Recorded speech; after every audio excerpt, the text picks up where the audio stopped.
already looking at all the matchups that are of consequence are in the West anyway.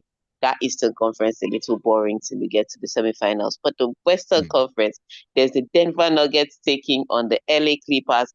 There's the LA Lakers taking on the Minnesota Timberwolves. So it's LeBron against Anthony Edwards. I just can't wait. The argument has been mad. Some people are saying Lakers in 5. I'm like, that's disrespectful to Edwards. Some people are saying, Wolves in 5. I'm like, that's disrespectful to LeBron, So I can't wait. Look, Saturday night cannot come anytime soon. It has to happen. So yes, that's what we are looking forward to now. The Nuggets versus the Clippers. That one is a little bit, questionable. And the reason is simply because the Nuggets fired their coach 3 games to the end of regular season. I don't understand that timing. I can never understand. You can't explain it to me in any language I'll understand it. So it leaves them on a cliff. So I'm waiting to see how the team will respond to that. But yes, the NBA playoff starts this weekend, and sleep is for the week. All right. Also today we are going to be watching the Barcelona Open, the Porsche Open. We'll be talking about that when we get to tennis. And then we're also going to continue the weekends of the La Liga, the Italian Serie A. At least they're fighting for trophies there. The English Premier League trophy is over. They're just fighting for top 4. So all of that and more coming up inside the locker room. But before we do any talking and we expose any stories we are going to tell to you, Ayokunmi, tell us, how can we be a part of the locker room this morning? All right, you can be a part of the locker room this morning by joining us on WhatsApp or on YouTube. Very simple, right? The WhatsApp number hasn't changed. That is 0809 444 0981. Get those messages coming through to us. You can also join us on YouTube at Smooth 981 FM Lagos. Smooth 981 FM Lagos. Make sure you drop your comments in the chat box there. We'll be taking them as we get along. And Tega, let's jump into the nitty-gritty of the matter. We're talking about Barcelona. Well, top seed Carlos Alcaraz eased into the quarterfinals of the Barcelona Open with a straight set win over Laszlo Djere. And so I mean, after Monte Carlo, he's continuing here. Yes, he's looking for his 3rd title in Barcelona. This guy is only 21. No? And when I'm saying all these 3rd titles, I'm just like, what is wrong with you? But, truth be told, this is not how it used to be back in the day. They used to, in tennis at least, it was the youngsters that used to come in and just beat the old heads and win all the titles. It was Roger Federer that started that nonsense of staying for too long and dominating. Yeah, he started it, and Nadal and Djokovic took over. But thank God that era is coming to an end. Youngsters are now winning again. So yes, he's looking for his 3rd title here in Barcelona. He's facing. Yesterday was an easy one. I think he's now getting back into form, and what is helping is that he's playing clay. This is a clay season, so it helps. When you're playing on a surface that you almost are like fish in water. It sometimes helps your form. So the ball is bouncing well for him. He's sliding very well off both feet. This is good. This is good ground for Carlos Alcaraz. So he's slowly using this to build back his confidence on other surfaces, considering the form he's had in recent time. So yes, it was an easy one to get into against Laszlo Djere. I mean, even when he was broken in the 2nd set, he was like, I'm a break back. And he did it immediately. But he faces Alex de Minaur next, and that is a completely different kettle of fish, because Alex de Minaur may not be as talented, but what Alex de Minaur can do is that because he chases down every ball and he's so resilient, it can frustrate you on the other end to start going for more, becoming more aggressive, and then you start making errors. And so that is where the cause for concern for Carlos Alcaraz and his team would be, in trying to rein him in and keep him calm, regardless of what is happening on the other side of the net. So, good day for Carlos Alcaraz so far in Barcelona, but Alex de Minaur is up next, and that could take a left turn very quickly. All right, that's on the men's side. On the women's side, my goodness, Wild Wild West is back. So for some reason, there's a Porsche Open that happens in Stuttgart, Germany. For some reason, all the top women have gone to Porsche this year. Maybe they all want to win Porsches.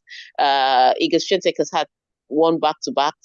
She's won back to back of this tournament, so she has two different Porsches, but she lost last year, and she's trying to regain her crowd this year. Unfortunately for her, at this tournament, there's Arena Sabalenka, there's Coco Gauff, there's Jessie Pegula, and then the biggest name of all that is at this tournament that can give Iga Swiatek nightmares, Yelena Ostapenko. And that's who she's facing next. A Yes. nemesis. Her nemesis, Yelena Ostapenko versus Iga Swiatek, is the quarterfinal that is taking place next. Yes, you know it. Iga Swiatek has never beaten Yelena Ostapenko. So maybe, just maybe, this is the tournament that she will try, because, I mean, it's on clay, and Iga Swiatek is great on clay. She's like, well, they call her the Rafa Nadal of clay on the women's side. But she's going to try to beat the woman she has never beaten on this surface. So let's see if that works out for her. If she can beat Yelena Ostapenko, everybody will be in shock, and everybody will be on guard, because that is, people are expecting Ostapenko to stop Iga for them, so that they can carry on to winning this tournament. So we wait to see how that pans out. I think the match takes place today, so let's just wait and see. Let's just wait and see how that plays out. I mean, who doesn't want to win a Porsche at the end of the day? Do you That looks understand? good. That Drive, looks she good, already you has know? two different colors. She cannot decide that the third one, they should paint it green. Abby, if she wears green at Shoaib, she'll go with the green one. So, and Do so you on and so understand? forth. All right, Oh, on that note. let's head into Formula One real quick here. Let's talk about what's going on with Lando Norris. Now, he says he's being forced to drive in a different manner this season in order to get the best out of McLaren. Yeah, he keeps saying that he's been forced to drive in a different manner, which is why he's struggling with the car. Oscar Piastri is like, the car is at the perfect space for me. And so I'm wondering what he really means. Is it that it's a team orders thing, like he was told that, look, we're not going to stop Oscar Piastri for you, or is it that they changed the setup and it's just not sitting right with him? I don't really get what it means, because when he says that, he's not talking about what technicalities in the cars have changed that Mm. makes it so different from last season, where he was a little more comfortable in it. So I don't really know what his struggle is. But whatever his struggle is, he needs to get it together, because this weekend at the Saudi Grand Prix, he's just 3 points ahead of Oscar Piastri. Now, the McLaren car is the fastest car on the grid. So every once in a while, you'll see a Max Verstappen throw in spanner in their works to win, a Grand Prix if he does well in the qualifying. But the truth of the matter is, the McLaren is the fastest car on the grid. And everybody and their best friend had been saying that because McLaren was the fastest car and Lando Norris was the most experienced driver in the McLaren, this was his year to win the world championship. Unfortunately, Oscar Piastri did not get the memo. Oscar Piastri has jumped into his car and he's winning. He's taking poles in qualifying and he's winning races, which is not going according to script. So maybe that's what he means by he's being forced to drive uncomfortably, because I don't really get it. He hasn't mentioned the real technical differences that is making this car a little more difficult for him to drive. So he has to get his acts together. He can't have a poor qualifying day. He can't have a poor race day, because Oscar Piastri is about to jump him to lead in the driver's standing. And if Oscar Piastri continues in the vein he's going, and the fact that Oscar Piastri is already telling us that the car works well for him, then the drivers' championship that should have been Lando Norris will now become Oscar Piastri's. So, and Lando Norris will now become the next gen guy in tennis. Where they were supposed to win all the laurels, they couldn't win all the laurels, and all of a sudden, Yannick Sinner and Carlos Alcaraz have come into the show, and you can't win any Grand Slams again. So this is his year to win. If he doesn't get his act together, and Piastri wins it, it will be difficult for him to get a world championship. So It this will be. weekend in Saudi Arabia, he needs to get himself together. He definitely needs to get himself together and keep things moving along because Oscar Piastri did not get that script at all. Or he got it and threw it out of the window with that. I'm not in this movie with you people, so Yeah, it's then probably again, you know how the Australian in him. you know. All right, let's head into the world of football. Talking about the game that occurred yesterday at Old Trafford, Man United against Lyon.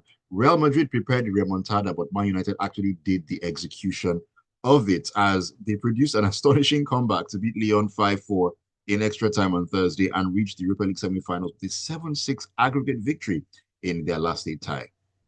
I would say I want to applaud Manchester United for staying believing, but I also want to say that this was, I don't know if I should call this remontada, because this was really Lyon having 2 minutes of madness towards the end, and it's understandable because Lyon, first of all, Lyon came back from 2 goals down to go up 4-2 in extra time. Now, here's what the problem was, and this is a Fonseca problem, because I've seen it with all the teams he's coached from Italy all the way here. He does not know how to defend. His teams do not know how to defend. So Lyon is one man down, and it was with one man down that they came back to lead to 4-2.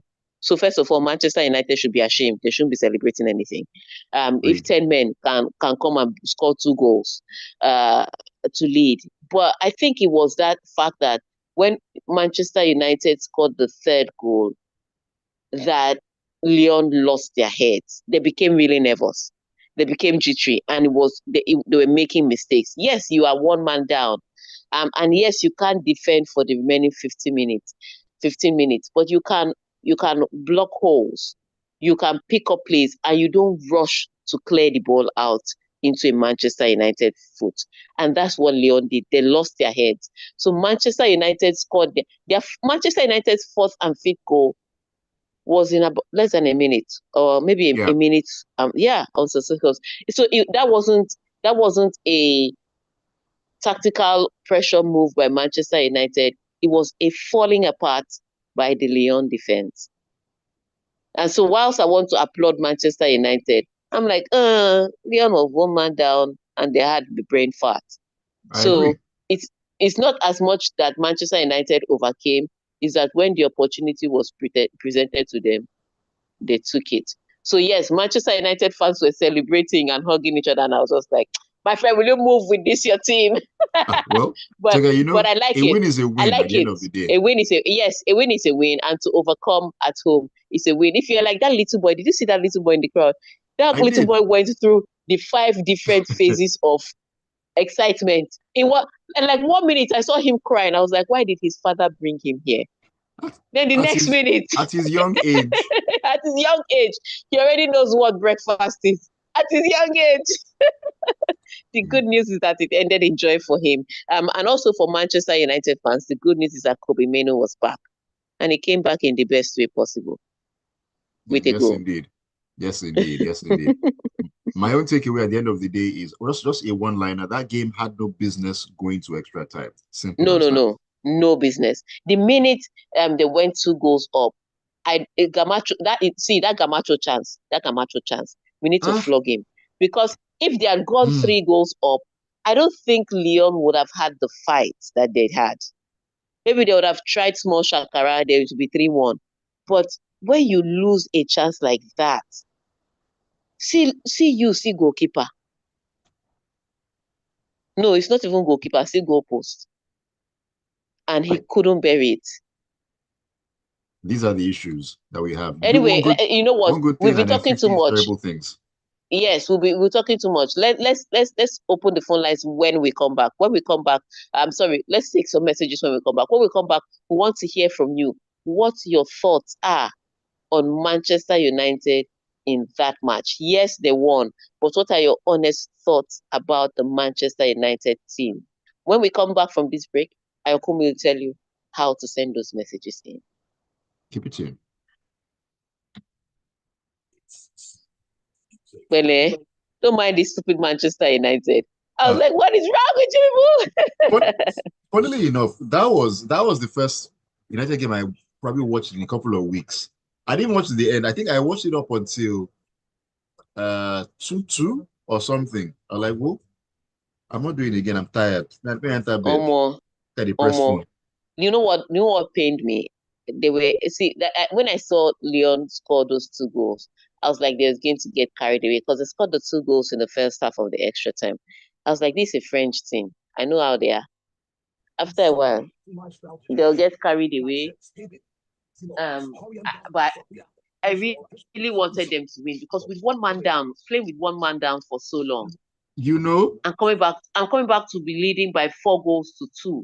that was I was like, Leon, ridiculous. yeah, that was very ridiculous. I was like, Leon deserves all the best in life. Unfortunately, they too now had a Fonseca moment because that's really a Fonseca thing. I've never seen his teams defend well. They don't know how to defend. He knows how to attack, but to have and to hold, he does not know it. Hmm. I'm surprised he's not a serial divorcee. He All does right. not know how. Yeah, he doesn't know how to have and to hold. Oh yeah, we're back. All right, we'll go back in. All right, you're welcome back into the locker room on a feel good Friday morning. It's 33 minutes, not 34 minutes past 8 a.m. Today's the 18th day of April 2025. My name is Ayokunmi. Tega also with me on the call this morning. We've been talking about great sporting action. And before we went on that break, we're talking about the Europa League cracker between Man United and Lyon. And we want to get your thoughts on that particular game. What do you think about the Man United team? I mean, as regards that particular match. So please do share your thoughts with us on WhatsApp. The number is 0809 0809 That's the WhatsApp number. The studio line is 0201 4489 And you can also leave your comments on YouTube. We're streaming live at Smooth 981 FM Lagos. Smooth 981 FM Lagos. Those are the ways you can join us. Let me take a few of these messages. This is, okay, there's no name attached to it. It says, good morning to you two. It was a narrow escape for my Man United team last night. What matters most is now we're playing in the semifinals. Cheers to you too. I wish you had put your name in there to know who's sending the message to us. Padre Pio on YouTube says a disgraceful United held on to win at the dying embers of the game, having gone 2-up at Old Trafford. Now what? Not sure the color of their problems. And Fedada says, congratulations to Man United on last night's dramatic comeback against Lyon to progress into the semi-finals. Ayokunmi will be very happy today. However, banter delayed is not banter denied. Denied. Yes, it's true. I am banter proof at this point in time. I am very banter proof at this point. There's still another opportunity this weekend. Banter delayed is not banter denied. I can't believe people have made a scripture out of this thing. Okay, keep those messages coming in, and we'll take them as we get along. Let's get back into the stories again. Let's talk about Arsenal as their manager, Mikel Arteta, thanked Premier League rivals Manchester City's manager, Pep Guardiola, aka his former Oga, after his side defeated holders Real Madrid 2-1 at the Santiago Bernabeu to reach the semi-finals of the Champions League. Remember when after they played the first leg and they won by 3 goals to 0? I told you he may have been played so that his Oga will have spots to play in the Champions League. Did I not tell you people? I was not with them, but you see, now that he has completed the complete demolition of Real Madrid, he now said the truth. I told you people that he got the spirit of winning because he wanted his Oga to qualify. England needed just one more win from any one of their teams so that they can grab that fifth qualification spot for the UEFA Champions League next season. And Mikel Arteta provided it. He even provided for good measure because he went to the Bernabeu and won by 2 goals to 1. But I would say this: after when the Saliba made the mistake and Vinicius Junior scored the goal, that was the first goal that Real Madrid had scored against Arsenal. There are just some teams that have your number. It's a bit like Iga Swiatek. She will win anybody. She will win titles. She will get to Yelena Estapenko and be beaten by her. That's how Arsenal and Real Madrid in the Champions League have been. It's like every time Arsenal have met Real Madrid in the Champions League, they haven't suffered terribly. Their history against Barcelona completely different kettle of fish. Um, but against Real Madrid, they seem to know how to play against Real Madrid, regardless of which Los Blancos is showing up before them. And so that was an interesting start to hear. But Real Madrid coming in to the match, the build up was crazy on social media. They were going banter for banter with the social media handles of Arsenal. When it came to preparation for the thing, they rode into the match as usual with their horse and carriage. You have boss. The year is 2025. You have AC boss. You have police escorts. You now have horses coming with your team into, and that's what they do generally. They did the same thing for Atletico Madrid. It's just that when you do that kind of thing with all the smoke bombs for Arsenal, you better come into the game and score in the first minute. That kind of drama, you cannot just come in and lose by 2-1 at the end of the day. That was shameful. And they had all the horse and carriage, but they forgot that, Jesus rode in to the people with a horse and then they crucified him. Was That's it a why we horse or have a Good Friday. donkey? He rode on an animal. Okay. He rode in on a donkey, but he rode in on an animal. You now rode in with an animal too. Now they've crucified you. Should have driven on a bus. Jesus rode in on a donkey. You rode in on a horse. You rode in on animals. They crucified him. They've crucified you too. But it was not, with all the drama that they did, they closed the roof. Somebody said a closed roof is a closed destiny. They closed the roof. And then they now were still beaten. It was the way they showed up. Even with all the drama that they did, Arsenal was still in control. You could tell that Arsenal players were overwhelmed. Like Martin Odegaard, he does not have the mentality of a leader in big matches. He was shaking. It was one of the reasons he gave the ball to Bukayo Saka to take the penalty. He did not have the liver. When I saw Odegaard holding that ball, I was like, wrong move. He's definitely going to miss. On his face, the tension, the pressure had gotten to him. And so it was such a horrible performance by Real Madrid, but we'll get to Real Madrid's performance. But Arsenal did a good job. Home and away, they defeated Real Madrid, and now they're facing PSG in the next round. The thing about PSG is that they're a completely different team from Real Madrid. PSG, they also have youthful players that like to run at defenders. So that sets up a different challenge for Arsenal. So we'll see how Mikel Arteta will do that and where he will draw his inspiration from. But good job by Arsenal, and good confession by Mikel Arteta to endorse my belief that the reason he won this was so that his boss will get an extra spot to play. The question is, can his boss beat Chelsea, Newcastle, and Nottingham Forest to it? That's the question. That is the question. All right, let's leave Arsenal and talk about their opponents who, did all the drama but could not put it off on the pitch. Real Madrid, as they lick their wounds following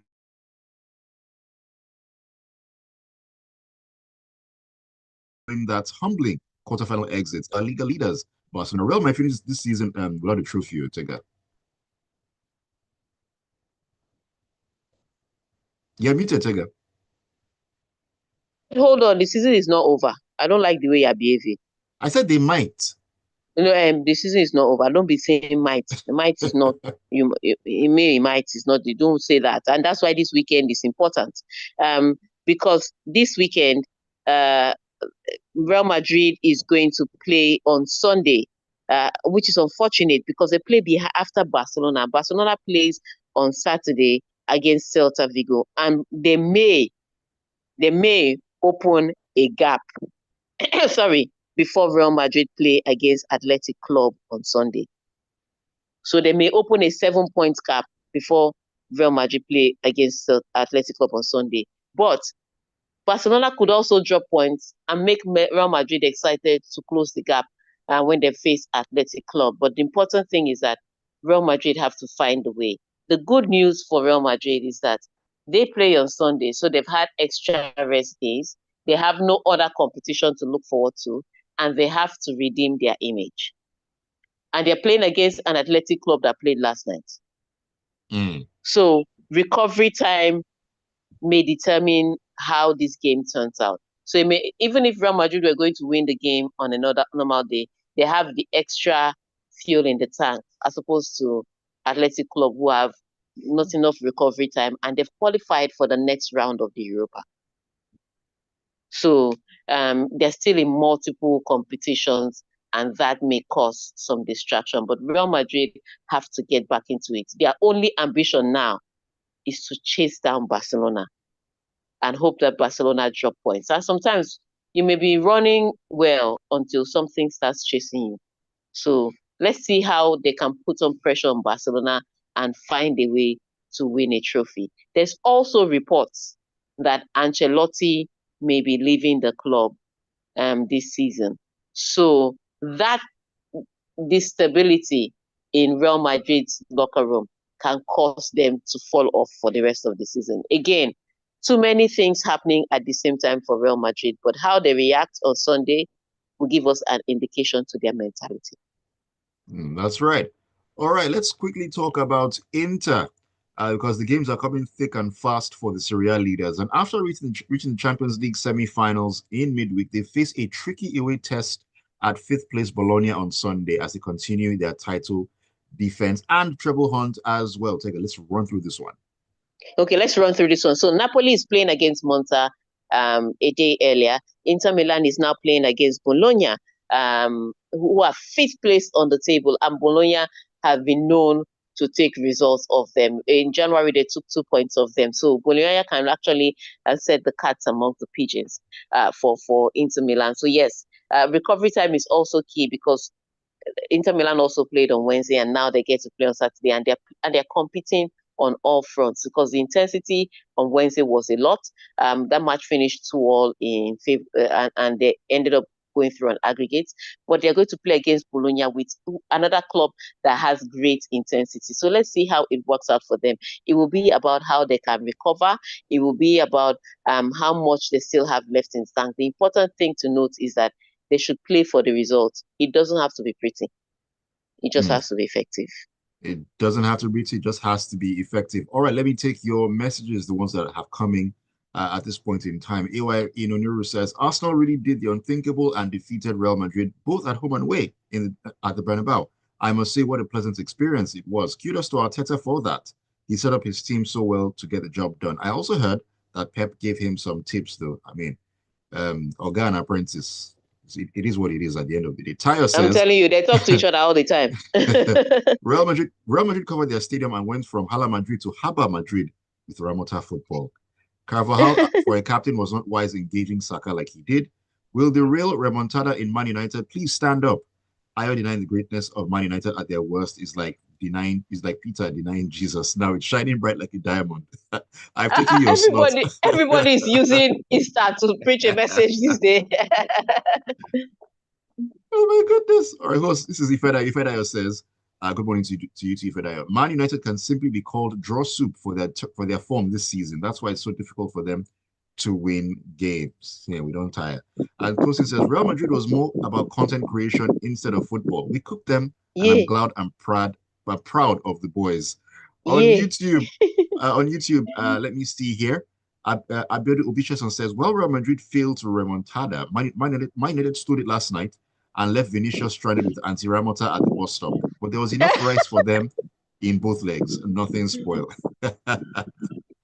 Yeah, I'm telling you, you guys are so cool. But want to thank you for sending your message. I know this is Good Friday. You want to just relax and stay at home and be in a sober mood with sober reflections. But want to thank you for sending your messages and for tuning into Smooth 98.1 FM to listen to the locker room. Now, the fact that this is Good Friday doesn't mean that we will not banter you, because this Friday we have Fulham taking on Chelsea. Remember the last time that both teams met? One person dropped out of a competition. Will it be revenge time, or will it be time for banter?